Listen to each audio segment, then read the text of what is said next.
মুহাম্মাদুর রাসূলুল্লাহ সাল্লাল্লাহু আলাইহি ওয়াসাল্লামের জন্ম হলো, জন্মের পরেই সর্বপ্রথম সাজদার মাধ্যমে মুহাম্মদ বুঝালেন যে আল্লাহ তাআলা আমাকে পাঠিয়েছেন জমিনে আল্লাহর কুদরতি কদমে সাজদা করার জন্য। উম্মত, এই শিক্ষা আমি তোমাদেরকে দিয়ে যাচ্ছি। শুধু তাই না, রসুল যখন দুনিয়া থেকে বিদায় নিয়ে চলে যাচ্ছেন, হযরত আলী ইবনে আবি তালিব রাদিয়াল্লাহু তাআলা আনহু বলেন, রসুলের শেষ সময়ের যে বাক্যগুলো ছিল, আন আলী ইবনে আবি তালিব রাদিয়াল্লাহু তাআলা আনহু قال كان آخر كلام رسول الله صلى الله عليه وسلم الصلاة الصلاة اتقوا الله فيما ملكت أيمانكم। হযরত আলী বলেন, রসুলের শেষ সময়ের যে বাক্যগুলো ছিল, রসুল দুনিয়া থেকে চলে যাচ্ছেন আর রসুল এ কথাই বলছেন, আসসালাত আসসালাত, তোমাদের নামাজ নামাজ নামাজ, নামাজে যত্নবান হও, নামাজ যাতে তোমাদের জীবন থেকে ছুটে না যায়। ইত্তাকুল্লাহ ফিমা মালাকাত আইমানুকুম, তোমাদের অধীনস্থদের ব্যাপারে তোমরা যত্নবান হবে, সতর্ক থাকবে। হাদিসটি বর্ণিত হয়েছে আবু দাউদ শরীফে 5158 নম্বর হাদিস।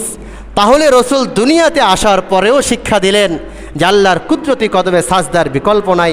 আবার দুনিয়া থেকে চলে যাচ্ছেন, তখন রসুল বলে যাচ্ছেন, আসসালাত আসসালাত, নামাজে যত্নবান হবে। প্রিয় ভাইরা আমার, নামাজের বিকল্প নাই। এজন্য একজন সফলকাম মুমিনের প্রথম গুণ, প্রথম বৈশিষ্ট্য আল্লাহ তাআলা আলোচনা করলেন, আল্লাযীনা হুম ফি সালাতিহিম খাশিউন, মুমিন তারা নিজেদের নামাজে বিনয়ী হবে। নামাজ কত বড় ইবাদত দেখেন, খুব খেয়াল করে শুনেন, নামাজ কত বড় ইবাদত।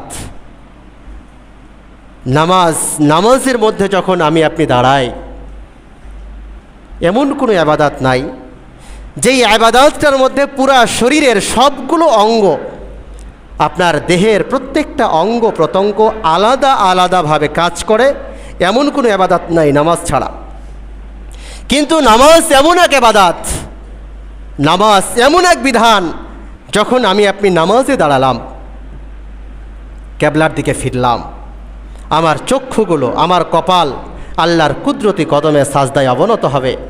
আমার চক্ষু সাজদার জায়গায়, আমার কান আমার জবানের তেলাওয়াত শুনছে, আমার জবান তেলাওয়াত করছে, আমার দিমাগ, আমার সব কিছু আল্লাহ পাক রব্বুল আলামিনের দিকে, আমার হাতগুলো আমি বাঁধা অবস্থায়, আমার পা সাজদায় যাচ্ছে, আমার হাত কখনো ইশারা করছে।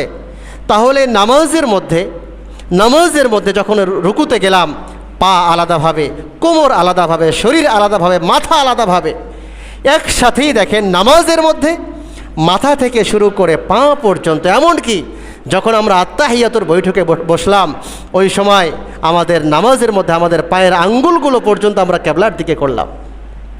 তো নামাজ এমন এক ইবাদত, যেই ইবাদতের মধ্যে মাথা আলাদাভাবে, চোখ আলাদাভাবে, কান আলাদাভাবে, জবান আলাদাভাবে, হাত আলাদাভাবে, আঙ্গুল আলাদাভাবে, দিমাগ আলাদাভাবে, পা আলাদাভাবে, দেহ আলাদাভাবে, সবগুলো আলাদা আলাদাভাবেই নামাজের মধ্যে আল্লাহ পাক রব্বুল আলামিনের গোলামি করছে। এটা অন্য কোনো ইবাদত নাই। এজন্য নামাজ এত বড় এক ইবাদত, যেখানে সবগুলো অঙ্গ রবের কুদরতি কদমের সামনে, মালিকের কুদরতি কদমের সামনে।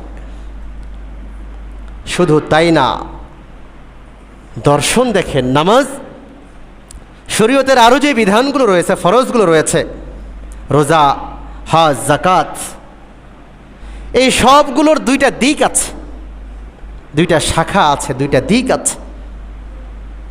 আমি আপনাদের কাছে জিজ্ঞাসা করি, সমাজের সমস্ত মানুষের উপর কি হজ ফরজ হয়? কথা বলেন।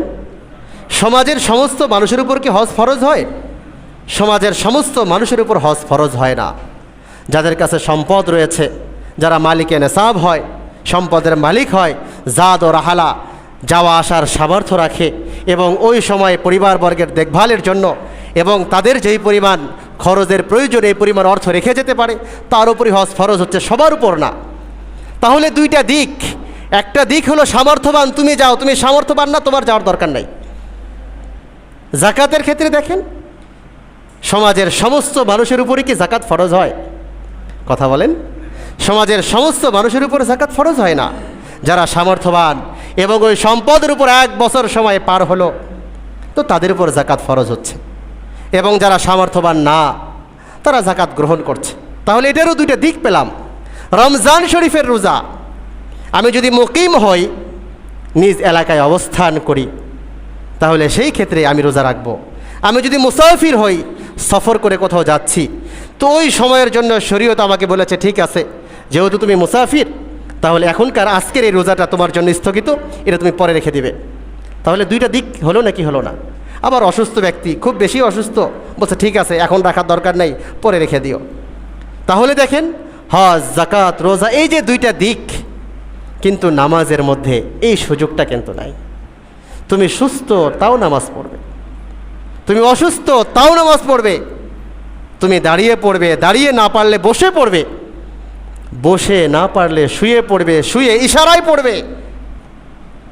যদি শুধুমাত্র দেহ নড়ছে না কিন্তু মাথা ঝুঁকছে, মাথা নড়ছে, তারপরেও শরীয়তের বিধান হলো মাথার ইশারায় হলেও তুমি নামাজ আদায় করো। এমনকি সন্তান ডেলিভারি হবে, প্রসব বেদনা উঠেছে, নামাজের রক্ত শেষ হয়ে যাচ্ছে, ওই সময়ও ওই মহিলাকে বলা হচ্ছে তুমি ইশারায় হলেও নামাজটা শেষ করো, রক্ত যেহেতু শেষ হয়ে যাচ্ছে। জিহাদের ময়দান, যেখানে শত্রুরা সামনে, যে কোনো মুহূর্তে শত্রুদের হামলায় আক্রান্ত হওয়ার সম্ভাবনা রয়েছে, তারপরেও বিধান হচ্ছে ঠিক আছে পুরা দলটাকে দুইটা গ্রুপ করে ফেলো, আর এক গ্রুপ অর্ধেক তোমরা জিহাদ চালিয়ে যাও, বাকি অর্ধেক গিয়ে নামাজ আদায় করো। 4 রাকাত নামাজ হলে 2 রাকাত আদায় করে চলে আসো, এরপরে বাকি অর্ধেককে পাঠাও, তারা 4 রাকাত আদায় করে আসলে তোমরা আবার গিয়ে 2 রাকাত আদায় করে আসবে। অথচ জিহাদ চলছে, জীবন যুদ্ধ চলছে, মরণপণ লড়াই চলছে। তাহলে আপনি চিন্তা করেন, এজন্য শরীয়তের অন্যান্য বিধানগুলোর দুইটা দিক থাকলে নামাজের কোনো দিক নাই। নামাজ সর্ব অবস্থাতেই নামাজ আদায় করতেই হবে, সর্ব অবস্থাতেই নামাজ আদায় করতেই হবে। আম্মা জান আয়েশা সিদ্দিকা রাদিয়াল্লাহু তাআলা আনহা বলেন, যখন আজান হয়ে যেত রাসূলুল্লাহ সাল্লাল্লাহু আলাইহি ওয়াসাল্লামের চেহারা হলুদ বর্ণ হয়ে যেত, রাসূল নামাজের জন্য ছুটতেন। আম্মা জান আয়েশা সিদ্দিকা রাদিয়াল্লাহু তাআলা আনহা বলেন, নামাজের সময় হয়ে গেলে, মসজিদে আজান হয়ে গেলে, এমনও সময় হয়েছে নবীজি আমার সামনে এসে জিজ্ঞাসা করেছেন তুমি কে? আমি বললাম আমি আয়েশা। নবীজি বললেন আয়েশা কে? আমি বললাম আমি আয়েশা, আবু বকরের মেয়ে। রাসূল বলেন আবু বকরকে?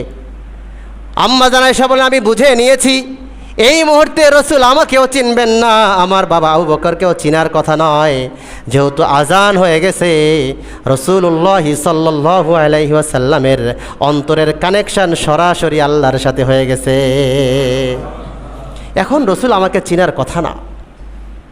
কেমন ছিল নামাজ?